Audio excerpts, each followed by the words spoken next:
सदर मुमलिकत ने चेयरमैन नैब को गुस्से से घूरते हुए कहा, मुझे परवाह नहीं कि तुमने इस इंक्वायरी रिपोर्ट में क्या लिखा है, मैं तो इसे पढ़ना भी गवारा नहीं करता। फिर उन्होंने इस इंक्वायरी रिपोर्ट को परे फेंक दिया। अपनी इस तौहीन पर चेयरमैन नैब उठ खड़े हुए और उन्होंने भी बड़े तल्ख लहजे में सदर से कहा कि आप कोई नया चेयरमैन ढूंढ लें, मैं आपके साथ काम नहीं कर सकता। इस सदर का नाम जनरल परवेज मुशर्रफ था, जिसने 1999 में बड़े फख्र के साथ नैब बनाया था। और जिस चेयरमैन नैब ने जनरल परवेज मुशर्रफ की खुशनुदी के लिए अपना ज़मीर फरोख्त करने से इनकार किया, इसका नाम लेफ्टिनेंट रिटायर्ड शाहिद अजीज़ था। ये वाक़या शाहिद अजीज़ ने अपनी किताब ये खामोशी कहाँ तक में खुद तहरीर किया था। ये किताब बहुत सी खौफनाक कहानियों पर मुश्तमिल थी। पहले इस किताब को मार्केट से गायब किया गया, फिर ये किताब लिखने वाला भी लापता हो गया। शाहिद अजीज़ ने इस किताब में लिखा कि जब वो कोर कमांडर लाहौर थे तो उन्होंने DHA में मुबैना बदउनवानियों की इंक्वायरी कराई थी। इस इंक्वायरी से जनरल परवेज मुशर्रफ खुद खुश नहीं थे, लेकिन इन्हें अंदाजा था कि शाहिद अजीज़ दबाव में नहीं आते, लिहाजा इन्हें नैब का सरबराह बना दिया गया। जिस इंक्वायरी रिपोर्ट पर जनरल परवेज मुशर्रफ बरम हुए, ये पेट्रोलियम मसनूआत की कीमतों में इजाफे से मुतल्लिक थी।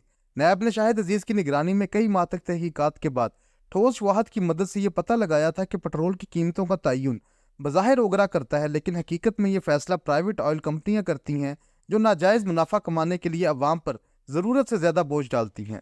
नैब ने 2006 में ओगरा की 81 अरब रुपए की करप्शन का सुराग लगाया। इस वक्त के सेक्रेटरी पेट्रोलियम अहमद वक्कार और चेयरमैन CBR अब्दुल्ला यूसुफ से लेकर वजीर आजम शौकत अजीज तक हर किसी ने शाहिद अजीज पर दबाव डाला कि ओगरा के खिलाफ तहकीकात बंद कर दो।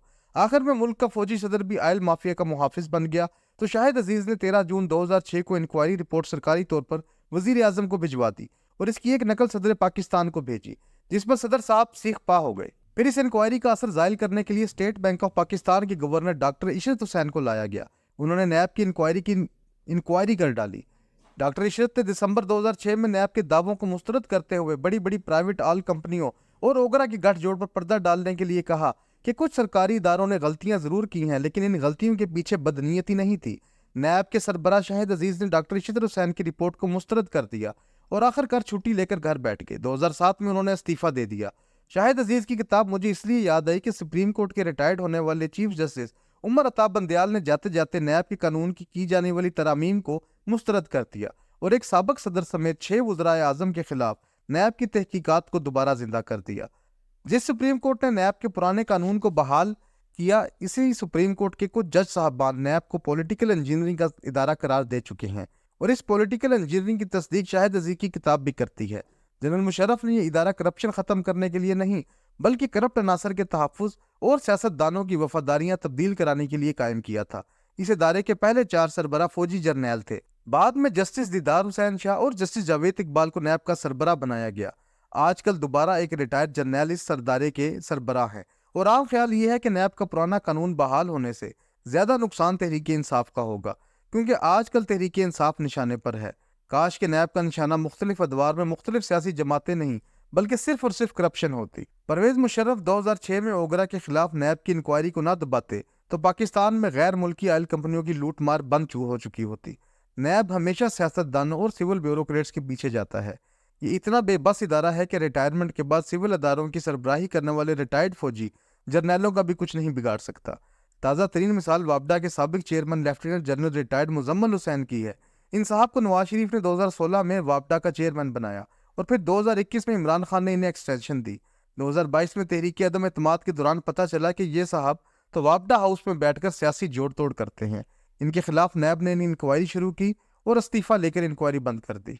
इससे पहले वापडा के एक और chairman lieutenant general retired Zahid Ali Akbar के खिलाफ भी नैब ने इंक्वायरी की थी। इनके 70 गैर मुल्की अकाउंट्स का पता चला था। नैब ने कुछ रकम लेकर इनके खिलाफ इंक्वायरी भी बंद कर दी।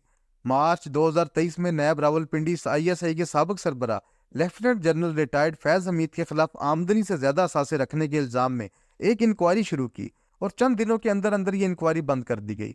एक रिटायर्ड मेजर जनरल ने खुद मुझे बताया कि फैज हमीद के गैर कानूनी असासों के मुतल्लिक दस्तावेजी सबूत उन्होंने अपनी आंखों से देखे, लेकिन पिछले 1 साल में कोई इनका कुछ नहीं बिगाड़ सका। ताहम नैब तरामीम के खिलाफ सुप्रीम कोर्ट के फैसले के बाद सियासतदानों के खिलाफ इंक्वायरियां दोबारा खुलने पर कुछ दोस्त खूब नाच रहे हैं। सवाल ये पैदा होता है कि नैब का पुराना कानून बहाल होने के बाद ओगरा और प्राइवेट ऑयल कंपनियों का गठजोड़ कमजोर होगा या नहीं, तेल की कीमतों में कोई कमी होगी या नहीं, बिजली बनाने वाली प्राइवेट कंपनियों की तरफ से जो लूट मार की जा रही है वो कम होगी या नहीं, पुराना कानून बहाल होने के बाद नैब के नए चेयरमैन का टारगेट करप्शन होगी या तहरीक इंसाफ। अगर तहरीक इंसाफ की हुकूमत ने करप्शन की है तो इस करप्शन को जरूर पकड़िए, लेकिन सब जानते हैं कि शुगर माफिया का ताल्लुक सिर्फ तहरीक इंसाफ से नहीं है। इस माफिया में सब बड़ी जमातें शामिल हैं। ऑयल, सीएनजी, घी और प्राइवेट हाउसिंग स्कीमों के माफिया का ताल्लुक भी एक जमात से नहीं है, बल्कि इस माफिया के कारिंदे इंक्वायरियों से बचने के लिए सियासी वफादारियां तब्दील कर लेते हैं। पाकिस्तानी अवाम के मसाइल की असल वजह ना IMF है, ना आलमी मंडी। नैब, FIA, FBR समेत तमाम इदारे नाकाम हो चुके हैं। नैब के साबिक सरबराह शाहिद अजीज चंद साल से लापता हैं। इस लापता शख्स ने अपनी किताब में दहाई देते हुए लिखा था, हमारा निज़ाम करप्शन को फरोग देता है, इसे पालता है, इसी में सियासत पनपती है। इसे सियासतदान की मजबूरी कहें या जमहूरियत की कीमत। जब मुल्क फना हो जाएगा तो ना जमहूरियत रहेगी, ना ही सियासतदान। सब बड़े बड़े अपने दौलत बटोर कर बाहर चले जाएंगे। सिर्फ एक भूखी कौम बाकी रह जाएगी अजाब सहने को।